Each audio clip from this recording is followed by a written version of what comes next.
여러분 그 연극 중에 보면은 고도를 기다리며라는 연극이 있습니다. 이건 아일랜드 작가 사무엘 베게트라는 작가가 쓴 작품인데요. 이 작품의 주인공은 딱 두 명이에요. 블라드미르 에스트라고이라는 두 인물이 나와서 한 2시간여 가까운 시간을 서로 대화만 하면서 연극이 이제 마무리되는 연극입니다. 근데 그들이 연극의 그 내용의 중심은 그거예요. 이제 고도라는 한 사람을 기다린다는 거예요. 그러면서 그 고도라는 사람을 기다리면서 그 두 주인공이 이 얘기 저 얘기 대체 무슨 얘기 하는지도 몰라요. 막 예를 들어서 이런 얘기를 합니다. 밥은 먹었느냐라고 일단 질문을 해요. 그러면 그거를 나 밥을 먹었어 어떻게 대답을 하는 게 맞잖아요. 그런데 나는 술이 싫어 이런 식으로 서로 동문서다 공감대가 없는 대화를 계속 2시간여에 가까운 시간을 연극 무대에서 연극을 합니다. 대체 무슨 말을 하고 있는 건지 무엇을 또 얘기하고 있는 건지 알 수 없는 연극입니다. 정말 지루하기 짝이 없는 연극이고 연극을 보고 나면 굉장히 허무한 연극입니다. 근데 그 중심에는 고도라는 것을 그들은 기다렸어요. 근데 결국 그 고도는 오지는 않았어요.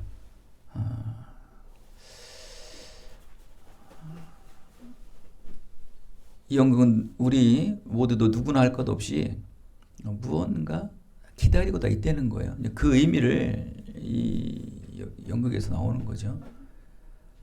그래서 우리는 무엇인가를 기다리면서 또 기다리는 어떤 것만을 위해서 계속 집중하다 보면은 일을 못 하잖아요. 세상 일을. 그죠?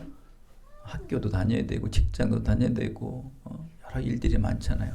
그러다 보니까 주저리 막 사는 거예요. 또다시 그러다가 조용해지면 내가 기다리는 것을 다시 또 집중하게 되는 또 그러한 모습들을 우리가 볼 수 있어요. 연극도 마찬가지로 말하는 게 그런 것 같아요. 기다리는 게 분명히 그 두 사람에겐, 두 주인공에겐 있어요. 그러나 그것만을 기다리면서 집중할 수 없잖아요. 그러다 보니까 막 주저리 이 얘기도 하고 저 얘기도 하면서 기다리는 모습들을 우리가 볼 수 있어요. 여러분 도대체 무엇을 기다리고 계십니까? 이 땅에 살아가는 사람들 중에 무엇인가를 기다리지 않는 사람은 없어요. 다 기다려요. 오늘 지금 예배 시간이 빨리 끝나길 기다리는 사람도 있겠고, 직장을 다니시고 사업을 하면 급여가 들어오는 것들, 또 사업자금이 들어오는 것들을 기다리는 사람이 있겠고, 또 학생들은 늘 급식 시간을 기다리고 밥 먹을 시간을 기다리고 그냥 늘 기다리는 작은 기다림, 큰 기다림, 다양한 기다림들을 우리는 기다리며 살고 있습니다. 우리 기쁨누리 장로교회의 기다림은 이 빈자리가 채워지는 성도를 기다리는 마음이죠. 아까 우리 오현정 자매님이 이런 말씀하시더라고요. 우리 다현이가 학교를 가면 학부형들 이렇게 모임 있잖아요. 그래서 잘 이렇게 섭외를 해서 교회 좀 데려가겠다고. 말무안이라도 얼마나 기쁜지 모르겠어요. 그래서 그만큼 다 누구나 이렇게 기다림이 있는 거야. 이 기다림. 바로 이 기다림에 대해서 제가 이렇게 앞에 주저리 얘기한 것은 바로 이제 대림절이라는 절기를 다시 한번 우리가 생각해 보기 위해서 기다림에 대해서 얘기했습니다. 이 대림절이라는 것은 주님이 오심이에요. 주님을 오심을 기다리는 절기가 바로 대림절입니다. 대림절 기간에 이렇게 희망을 품고 주님의 은총을 기다리며 주님의 임재와 주님 오심을 준비하는 기간이고 시간인 것입니다. 여러분은 일상에 살아가는 모습 때문에 많은 걸 기다리지만 정작 주님은 늘 기다리고 계시는가요? 주님의 임재를 늘 기다리고 계신가요? 그러한 삶을 우리가 살아야 되는데 이렇게 낯두껍게 대림절 절기나 와가지고 주님을 기다린대라는 것이 우리의 상황입니다. 이 미래를 기다리는 의미를 가진 단어가 바로 이 대림절인데, 이게 이제 영어로 말하면은 이제 어드벤트라는 단어예요. 어드벤트. 이게 이제 라틴어에서 나오는, 원래 어드벤투스라는 그 단어에서 이제 어드벤트라는 영어로 이제 쓰게 되는데, 기다리는 거예요. 근데 이 기다림은 이거예요. 막연하게 기다리는 게 아니고 확정된 것이, 확정된 미래가 다가오고 있다는 기다림이에요. 이런 기다림은 괜찮죠. 여러분이 뭐 급여가 뭐 20일이다 그러면 회사가 망하지 않는 이상은 20일 날은 뭐 급여가 나오잖아요. 그죠? 또 군에 있는 우리 장병들 제대 날짜가 정확히 날짜가 잡히면 반드시 그 날짜가 오고, 뭐 다현이가 이제 3월 2일 날 초등학교를 가면 그 날짜는 틀림없이 옵니다. 확정된 미래가 이제 어드벤트라는 단어예요. 이 대림절도 마찬가지입니다. 확정된 미래가 다가오고 있다는 거예요. 그 확정된 미래가 누구일까요? 바로 주님이시죠. 주님. 우리의 구원자이신 예수 그리스도께서 확정된 미래라는 거예요. 정해진 거예요. 그러니까 오신다는 거예요. 그게 바로 이제 우리가 이 땅에서 기다리는 성탄절이죠. 성탄. 예수님의 탄생을 기다리는 거예요. 확정된 미래를 기다리는 여러분, 세상에서 확정된 것도 기다리는 것과 같이 하늘에서 확정된 것들을 기다리시는 여러분이 되어서 하늘에도 복을 받고 땅에서도 복을 받는 우리 기쁨일의 장로교의 모든 성도들이 되시기를 예수 그리스도의 이름으로 축원드리겠습니다. 근데 여러분, 확정된 이 미래가 두 개가 있어요. 모든 사람에게 적용이 돼요.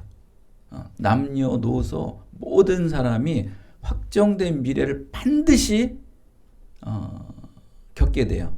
바로 그 첫 번째가 죽음이에요. 죽음. 이 죽음은 하여간 태어난 사람들은 반드시 죽어요. 때는 모르겠지만 이건 확정된 미래예요. 지금 뭐 좀 미안한 얘기지만 우리는 죽음을 위해 살아가는 거예요, 결국. 그죠? 그 확정된 미래의 죽음이 있어요. 인류의 공통적으로 다가오는 확정된 미래. 미래의 죽음 앞에 우리는 할 수 있는 방법이 없어요. 여러분, 죽음 앞에 뭐 여러분이 할 수 있는 방법이 있겠습니까? 없습니다. 속수무책으로 우리는 죽음을 기다릴 수밖에 없어요. 그렇다고 여러분, 죽음이 언젠가는 오니까 그 죽음만 늘 기다리면서 죽음을 학수고대하면서 살아야 됩니까? 그렇지는 않죠. 그죠? 바로 아까 연극 얘기했던 고도를 기다리며라는 영도 마찬가지예요. 고도라는 사람을 기다리며 집중하며 살아야 돼요. 그러다 보면은 이게 사람이 이게 문제가 생기는 거예요. 너무 집중하면은. 그러다 보니까 이 얘기 저 얘기 막 주저리주저 얘기하면서 기다림을 잠시 삭히고 숙고하는 시간이 있는 거예요. 여러분, 죽음만 기다린다면 얼마나 힘들겠습니까, 여러분? 누구나 다 맞는 일이겠지만 죽음을 이겨낼 수 있는 방법을 찾아야죠. 죽음에서 해방과 자유함을 찾을 수 있는 통로를 찾아야 됩니다, 여러분. 그래서 사도 바울은 로마서 7장 24절에 이 거절할 수 없는 미래의 죽음 앞에 이런 말합니다. 오호라, 나는 공고한 사람이로다. 이 사망의 몸에서 누가 나를 건져내랴. 그러니까 누구나 다 맞아야 될 죽음 앞에 사도 바울은 몸부림을 치는 거예요. 누가 나를 건져내랴. 여러분도 마찬가지예요. 이 죽음 앞에 그냥 속수무책으로 당하지 마시고, 그 사단 마귀가 주는 그 죽음과 절망과 고통 앞에 당하지 마시고 몸부림 치셔야 돼요. 그 사도 바울이 여기서 뭐라고 말합니까? 이 사망의 몸, 이 죽음의 몸에서 누가 나를 건져내랴. 희망의 메시지가 있잖아요. 누가 건져내랴. 분명히 자기는 건진 받기를 원한다는 거예요. 근데 그 누가 누구냐는 거죠. 누가 나를 건져내랴. 여러분도 이 절망과 또 희망 없는 미래를 바라보면서 누가 나를 건져내랴? 무엇이 나를 건질 수 있는가? 무엇이 이 절망의 시간에서 빼내줄 수 있는가를 찾아야 돼요. 늘 불안과 염려와 희망 없는 미래를 바라보면서 한탄하고 탄식하고 땅만 두드리며 살며 짜증내고 분노하며 사는 삶이 아니라 벗어나기 위해서 몸부림을 쳐야 돼요. 몸부림을. 죽음 앞에서 몸부림 친 자는요, 현실의 불투명함 속에 고통 속에서도 건져내기 위해서 몸부림을 칠 수가 있다는 거예요. 절망 상황 속에서 누가 나를 건져낼 수 있는가? 누구나 할 것 없는 이 죽음 앞에서 해결점을 찾기 위해서 부르짖는 한 사람의 이 절규, 하나님은 그런 사람에게 찾아오는 거예요. 희망을 갖고 소망을 갖고 여기서 벗어나기 위해서 몸부림치는 사람만이 하나님께서는 찾아가 주셔서 손을 잡아 주시는 거예요. 여러분도 한번 생각을 해보십시오. 어떤 한 사람이 물에 빠져 있습니다. 두 사람이에요. 두 사람이 빠졌는데 여러분 일면식도 없는 사람이에요. 근데 분명히 살려야 되잖아요. 근데 유독 두 사람 빠져서 막 호우적대는데 한 사람만 유독 그 몸부림을 많이 치는 거예요. 더 간절하게 살려달라고 외치는 거예요. 그러면 누굴 건지겠어요? 그냥 그 순간에 본능적으로요. 더 몸부림 사람을 그냥 본능적으로 잡게 되는 게 사람의 마음이에요. 하나님도 마찬가지입니다, 여러분. 이 고난 속에서, 이 역경 속에서, 이 불투명 속에서 오호라 나는 공고한자로다. 누가 나를 건져내려 하면서 막 탄식하고 울부짖고 몸부림 치는 사람만을 하나님께서는 선택하시는 거예요.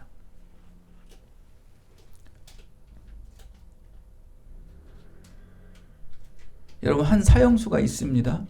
그는 자신의 사형 집행일이 하루하루 다가오고 있음을 느끼고 있었어요. 그는 확정된 미래, 그의 그 사형 날짜는 반드시 옵니다. 그것도는 확정된 미래예요. 확정된 미래를 앞두니가 만약 간절히 기다리고 있는 것이 있다면 무엇일까요? 죽음을 기다리고 있을까요? 그건 간절하게 기다리지 않죠. 좀 그 시간이 늦게 오기를 바라겠죠.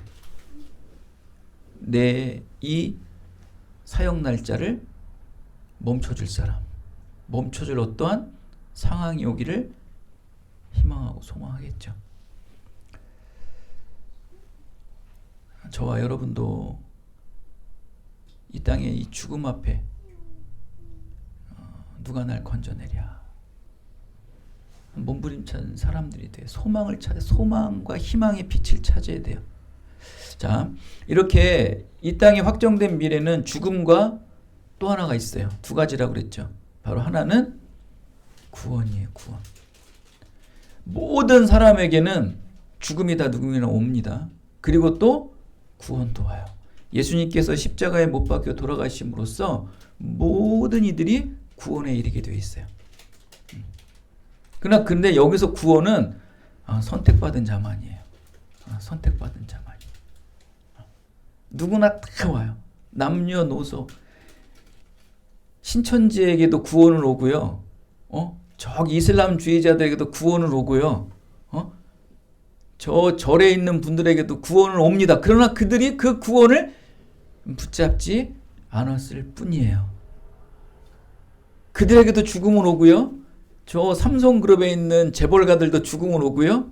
현대에 있는 그 어마어마한 높은 자들에게도 죽음은 오고, 저 가난하고 미천한 자에게도 죽음은 옵니다. 모든 이들에게 죽음은 오고, 또 그런 자에게도 구원의 모든 희망의 소식들은 동일하게 다 열려져 있어요. 세상의 모든 사람은 이 두 가지의 확정된 미래가 다가온다는 거예요. 그러나 이 구원의 은혜를 붙잡기 위해서는 이 죽음에 누구나 맞아야 될 이 죽음 속에서 사도 바울과 같이 몸부림을 치는 자, 누가 나를 건져내랴 라고 부르짖는 자에 한해서 이 구원의 희망과 소망을 취득할 수 있다는 것을 믿으시기 바랍니다. 확정된 이 미래의 죽음 위에 또 다른 하나의 확정된 소망이 바로 구원인데, 여기서 오늘 말씀이 나옵니다. 오늘 말씀에서 희망의 소망이 뭐냐면 한 아이예요. 한 아기가 온다. 우리 교회에서 가장 아기가 다현이 아닙니까? 다현이. 우리 아기가 왔어요. 우리 교회에 한 아기가 우리 기쁨 누리자 장로교에 왔어요. 여러분, 성경에서 아기는 생명이에요. 그리고 여러분 우리 아기들 낳아 보셨지만 우리 여자분들은 아기를 탁만 보면 어때요? 우리 남편분도 아기 봤을 때 어땠어요? 형체가 아니고 저 생명이 너무 신기하지 않나요? 이 생명이 어떻게 있을까? 난 지 얼마 되지도 않은 아이를 보면서 다른 것보다도 거기에 너무 환희를 느끼는 거. 이 생명이라는 게 참 고귀하구나. 오늘 성경에서도 한 아기가 왔다는 거예요. 이거는 생명이 왔다는 거예요. 죽음에서 죽을 수밖에 없는 우리가 우리를 구원해 주실 생명으로 왔다는 거예요. 이 구원자 예수가 왔다는 거예요. 그럼 여기서 표현을 합니다. 기묘자라 모사라 전능하신 하나님이라 평강의 왕이라라고 이 구원자를 표현하는 거예요. 죽음을 건져질 자, 우리 죽음에서 구원할 자가 바로 한 아기, 바로 구원자라는 거예요. 이것을 기묘자라 모사라 평강의 왕이라라고 오늘 이사야에서는 말씀을 하고 있습니다. 바로 그 아기는 우리를 죽음에서 완전하게 구원하실 전능자 하나님이시고 평강과 자유함으로 영원토록 구원해 주실 유일한 구원자 예수 그리스도이십니다. 우리의 인생에 있어서 이 한 가지 확정된 미래, 죽음에서 건져줄 분 바로 예수 그리스도이십니다. 그가 우리를 통치하시고 그가 우리를 영원토록 평안에 이르게 하신다고 성경은 말씀하고 있습니다. 바로 그 구원자 메시아 예수를 기다리는 절기가 바로 대림절 절기이고, 성탄절날 오신 예수님이 바로 그 생명의 아기, 죽음에서 건져줄 아기 바로 예수시라는 것입니다. 근데 여러분, 예수님께서, 하나님이신 예수님께서 왜 이 땅에 아기 예수로 오실까? 정말 가장 연약한 자 아닙니까? 아기는 좀 흰말 타고 좀 장엄하게 좀 위험 있게 오시면 안 돼요. 하나님이신데 우리가 생각하기에.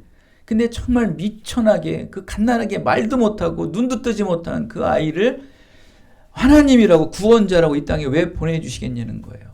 보내주시는 누구에게 보내주겠냐는 거예요. 이 아기처럼 가장 고통받는 자, 흑암과 사망 권세에서 죽음을 기다리는 자, 하나님은 우리를 그렇게 본 거예요. 고통받고 있고 이 흑암의 사망 권세에서 속수무책 죽을 수밖에 없고 있는 자들. 우리 뉴스 보십시오. 맨 죽는 얘기입니다. 어제도 광주가 무슨 공산장에서 4명이 또 죽었다고 그래요. 모든 얘기 보면 다 죽는 얘기. 그냥 펑펑 죽어 나가 떨어져 가고 있어요. 하나님 보시기 안타까운 거예요. 그리고 여러분, 많은 고통 중에 다 있지 않습니까? 말할 수 없는 고통, 헤쳐나가야 될 여러 가지 염려, 근심들 너무너무 많지 않습니까? 하나님은 우리를 이렇게 갓난아이 같이 다 연약하게 보는 거예요. 그런 자에게 이러한 너희보다 더 연약하다는 거예요. 지금 여러분 고통 속에 있는 사람들이 아기를 보십시오. 희망 없는 사람에게 이 핏덩어리 아기를 보여주십시오. 그 고통 중에 있는 사람이요, 그 생명을 보고 웃어요. 자기 처지도 자기 처지도 참 감당도 못하는 사람이 그 생명된 갓난아기를 보면 웃어요. 그 세상에서 가장 연약한 갓난아기를 하나님이라고 보내주시는 거예요. 구원자라고 보내주시는 거예요. 하나님은 그만큼 우리를 그렇게 연약하게 보고 안타깝게 보고 계시다는 거예요. 그런 사람에게, 모든 인간들에게 하나님은 보내주시는 거예요. 오셔서 무슨 일을 하십니까? 바로 죽음을 이기게 하십니다. 죽음을 이기게 하시고 그리고 그 죽음을 이겨서 놀라운 일을 이루게 하신다는 거예요. 기묘자라고 그러지 않습니까? 기묘자. 기묘자가 영어로 원더풀이에요. 원더풀. 놀라운 일을 하신다는 거예요. 하나님은 여러분에게 놀라운 일을 하게 하시려고 오신다는 거예요. 그러니까 여러분은 기다리는 게 월급 날짜 기다리지 마시고 어떤 여러 가지 좋은 소식 뭐 그것도 당연히 기다리겠지만 먼저 기다릴 것은 우리에게 놀라운 일을 하실 하나님을 기다리셔야 돼요. 우리는 1년 365일이 늘 대림절이에요. 늘 주님을 기다려야 돼요.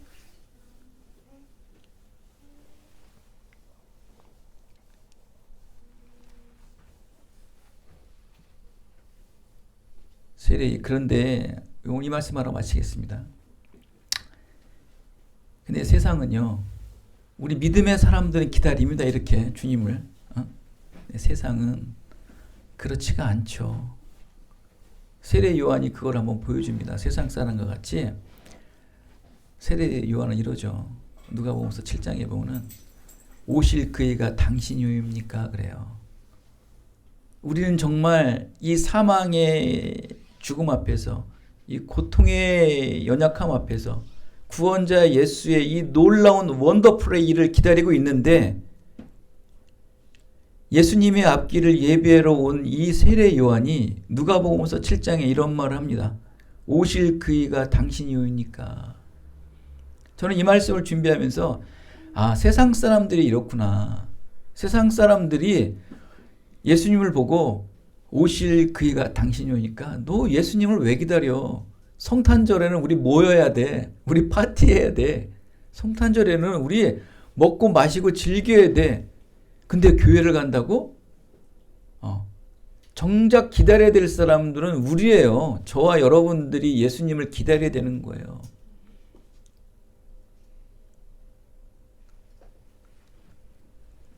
기다리는 게 다른 거예요. 우리는 영원한 생명을 기다리고 그들에게는 자기들의 유희와 만족을 얻기 위한 기다림이라는 거예요.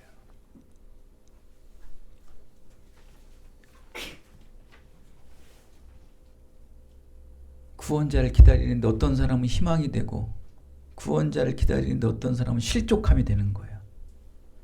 세상 사람들은 구원자를 기다리는데 기쁨이 실족하고 우리는 기쁘고. 여러분 세상 사람들과 단절하는 게 가장 좋은 방법이 뭔지 아십니까? 여러분 세상에 친구들 많으시죠? 그 친구들이랑 이렇게 절교하고 싶으시면 딱 한 가지 방법이 있어요. 이런 팁은 가르쳐주면 안 되는데 교회 갈래? 우리 강원영 성도님 혹시 친한 친구 있으세요? 그 친구가 자꾸 막 약속을 걸어. 그럼 그 친구 끊고 싶어. 그러면 너 나랑 교회 갈래? 아니 정말 거짓말하라고 얘기해 보세요. 바로 끊습니다. 저도 되게 친한 친구들이 있었는데 제가 목회한다니까 다 끊겼어요. 어떻게 이렇게 매몰찰까요? 이렇게 기다리는 게 다른 거예요. 기다리는 게. 세상 사람들은 주님을 기다리면 실족하고 믿음의 사람들은 주님을 기다리면은 원더풀이에요. 희망이 있어요. 막 놀라운 일들이 일어나는 거예요. 근데 이 세례 요한, 예수님의 길을 닦으러 온 세례 요한이 기다림에 실족을 하는 거예요. 너무나 아이러니하지 않습니까? 오실 그이가 당신이옵니까? 이유는 단 하나예요. 이 예수님을 어떻게, 이 세례 요한은 구원자 예수를 어떤 예수를 기다렸냐면은 심판하실 예수.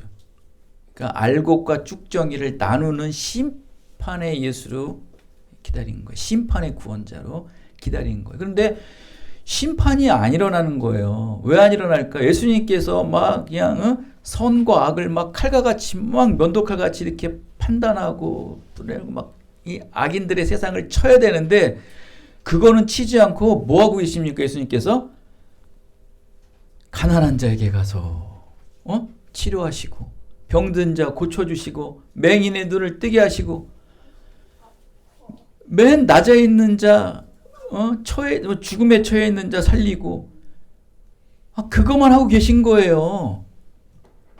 그냥 거기에 뭘 느끼는 거예요? 이제 멘붕이 오는 거예요. 영적 멘붕이 오는 거예요. 여러분도 가끔 하나님을 믿으시는데, 가끔이 아니지, 늘 하나님을 믿으시는데 내 응답을 안 들어주시는 거예요, 하나님께서. 그럼 어때요? 영적 멘붕이 오는 거예요. 하나님 뭐 하시는 거예요? 나같이 이렇게 불쌍하고 힘든 사람을 도와주셔야 되는데, 아니 하나님은 왜 저 딴 일을 하고 계시는 거야? 세례 요한은 심판주로 오셔야 될 구원자 예수가 세상에서 정말 누구도 보지 않는 그런 가난한 자, 나병한 자, 말 못하는 자, 안증뱅이들 막 이런 자들만 고치는 거예요. 혈류병에 걸린 여인들만 고치고 있는 거예요. 그리고 가난하고 지친 자들에게만 가가지고 망아지를 타면서 그런 정말 천한 모습을 보이면서 치료와 회복의 역사만 이루시는 거예요. 완전 자기 생각과 다른 거예요. 나의 힘든 걸 와서 고쳐주시고 나의 억울함을 빨리 치료해주시고 회복해주시고 놀라운 일을 이루어주셔야 되는데 하나님은 딴 데 가서 딴 일만 하고 계신 거예요. 우리 남편 빨리 들어와야 되는데 맛있는 거 차려놓고 기다리고 있는데 이 남편은 안 들어오는 거예요. 막 화 나요 안 나요? 나죠. 그리고서는 늦게 들어와서는 나 밥 먹었어? 여자들 열 받아야 안 받아요? 열 받죠. 우리도 지금 그런 상황이라는 거예요. 하나님이 내 생각대로 내 마음대로 내가 원하는 대로 이걸 이루어줘야 되는데 그렇지 않고 하나님의 사역을 나랑 다르게 생각하면서 하고 있다는 거예요. 그러니까 당연히 오실 그이가 당신이옵니까? 라고 그러는 거예요. 여러분도 지금 오실 그이가 당신이옵니까? 라면서 지금 대림절에 주님을 기다리고 계십니까? 모든 세상 사람들이 그러고 있어요. 예수님이 오신 이유는 단 하나예요. 누가복음 7장 22절에 있는 말씀과 같이 세례 요한과 생각 다르게 맹인을 보게 하고 못 걷는 사람을 걷게 하고 나병 환자가 깨끗이 치료되고 기먹은 사람이 들리고 죽은 자들이 살아나며 가난한 자에게 복음이 전파되는 사역이에요. 이게 바로 예수님이 하시는 일이에요. 사랑하는 여러분, 주님이 오실 날이 얼마 남지 않았습니다. 여러분도 지금 주님을 세례 요한과 같이 심판주로 또 나만을 위한 하나님으로 지금 기대하고 소망하고 계십니까? 아닙니다. 아니에요. 주님은 가장 낮고 가장 소외되고 가장 보이지 않는 사람들을 사랑하기 오시는 거예요. 주님은 사랑하기 오시는 거예요. 사랑. 이 교회에 여러분이 오시는 것은 하나님의 사랑을 받기 오는 거예요. 무엇을 받기 위해서 신앙을 가지면 안 돼요. 표적을 보는 신앙은 안 됩니다, 여러분. 표적을 원하는 그 신앙은요, 주님께서도 나는 표적을 구하는 너희들, 나를 찾는 너희들에게 나를 맡기지 않겠다고 말해요. 그러나 나는 너희들에게 맡기지 않지만 나는 너희들을 사랑할 수 있어 그래요. 무엇인가의 어떠한 자기 어떤 욕망을 가지고 뭐 찾아온 사람들 있잖아요. 그걸 우리 알잖아요. 그러면 되게 불손하잖아요. 그 마음이. 넌 내가 좋아서 한 게 아니고 너의 유익을 얻기 위해서 나를 이용하는 거구나 라는 그걸 알면은 굉장히 기분이 안 좋아요. 그러나 하나님은 그걸 아세요. 주님께서는 아시지만 그래요. 내치지 않으세요. 뭐라고 그러십니까? 나는 너를 사랑할 거야. 주님이 오시는 거는 사랑하기 오신 거예요. 심판도 아니고 정죄도 아니고 그들에게 축복 주려고 온 것도 아니고 오직 사랑이에요. 사랑. 그래서 여러분 교회 다닌다고 뭐 어떤 응답이 없다고 실망하지 마세요. 하나님은 여러분이 많이 받았던 적게 받았던 그 사랑은 다 동일한 거예요. 항상 하나님은 계셨군요. 항상 하나님은 저를 사랑하시는군요. 여러분 다현이가 미워도 사랑하고 잘해도 사랑하는 거 여러분. 부모는요. 못한다고 미워요? 화는 좀 나죠. 당장은 화는 나지만 그냥 그 사랑이 없어집니까? 안 없어지는 거예요. 하나님의 마음이 그 마음이에요. 내가 너에게 뭘 준다고 나를 믿고 하나님은 그런 걸 안 하세요. 하나님은 우리의 마음을 다 아시기 때문에 그냥 무한 사랑이에요. 무한 사랑. 그 사랑을 기다리시는 거예요, 여러분. 무엇을 취하고 얻으려고 구하지 마시고 그러면 여러분 시험 들어요. 시험. 그러지 마세요. 신앙생활은 그렇게 하시면 안 돼요. 그냥 사랑 확인하세요. 하나님은 여전히 나를 사랑하고 계시구나. 근데 그 사랑의 게이지가 점점 올라가. 이번 주에 10% 사랑하셨으면 그 다음 주엔 11%. 영원한 사랑들이 계속. 그래서 영원한 사랑이에요. 영원한 사랑. 천국에 가면은 여러분 사랑의 강도가 점점 올라가요. 영원토록 사랑의 강도가 올라가요. 늘 사랑. 사랑하는 여러분, 이 대림절 기간 사랑하시는 주님을 기다리세요. 오직 주님만을 기다리신 여러분이 되어서 다른 거 논하지 마세요. 하나님 나를 사랑하시고 오셨구나. 그럼 그 받은 사랑은 어떻게 되는 거예요? 하나님께서 무한 사랑을 여러분에게 베풀어 줬잖아요. 그럼 그 사랑을 어떻게 하셔야 됩니까? 바로 내 주위에 있는 모든 사람, 내 가족, 내 자녀, 내 부모, 또 내 이웃에 있는 모든 내 바운드리에 있는 모든 사람들에게 받은 사랑을 이만큼이라도 좀 나눠주세요. 많이 나눠주지 마시고 이만큼이라도 나눠주려고 시작을 하세요. 그게 신앙의 삶이고 그래야만이 예수님이 오신 목적과 뜻을 여러분이 행하는 거예요. 이번 2025년 성탄절은 예수님의 사랑을 기다리시고 그 예수님의 사랑을 여러분의 인생 삶 속에서 많이 나눠주고 베푸는 삶이 되어서 하나님의 축복이 여러분의 모든 인생 속에 넘치게 되시기를 예수 그리스도의 이름으로 축원드리겠습니다. 은혜가 풍성하신 아버지 하나님 감사합니다. 주님을 기다리는 대림절 주님의